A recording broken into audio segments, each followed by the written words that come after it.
اتنين المجتمع كله بيقدرهم احسن تقدير، فنقول له احنا متشكرين يا سياده النائب انك انت اظهرت الحقيقه اللي المجتمع المصري كله بيقدر ويكن كل احترام للمجلس الاعلى للقوات المسلحه، وهذا هو المصير اللي انت شايفه. الحاجه الثالثه يا كابتن مدحت، يعني كان الكابتن ابو معاطي يعني هو اللي مدخلنا عليك، بنقول له مساء الخير يا كابتن ابو معاطي.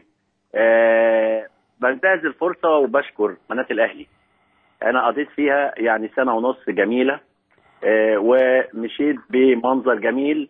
بشكر الاستاذ مصطفى جمعه المشرف على القناه وكل العاملين فيها وكل المعدين وملعب الاهلي وجماهير النادي الاهلي. قضيت فعلا فتره جميله جميله جدا في قناه الاهلي، واتمنى ان شاء الله ان اكون يعني ضيف خفيف على مشاهدي قناه مودرن الكتيره جدا المنتشره جدا في كل انحاء الدنيا. اتمنى ان شاء الله ان انا اكون موفق مع كوكبه النجوم اللي موجوده سواء عندك او عند كابتن شوبير او في اي مكان في مودرن. اتمنى ان شاء الله نكون يعني موفقين باذن الله في اول طلعه ليا يوم 28 منتخب الاولمبي مع اسبانيا باذن الله. ان شاء الله يا كابتن، بس انا عايز اسجل موقف لو اذنت لي يعني للتاريخ طبعا.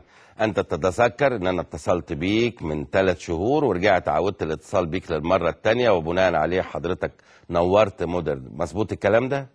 امال يعني مين اللي هيتصل بيا؟ بس خلاص انا بس عايز اثبت الموقف ده علشان يبقى ده معروف امام الجميع. وبعدين انا ما بحبش اجي في حته لازم اكون انا بحبها يعني. طبعا انت حبيبنا طول عمرك يا كابتن بكر، طول عمرك استاذ عظيم.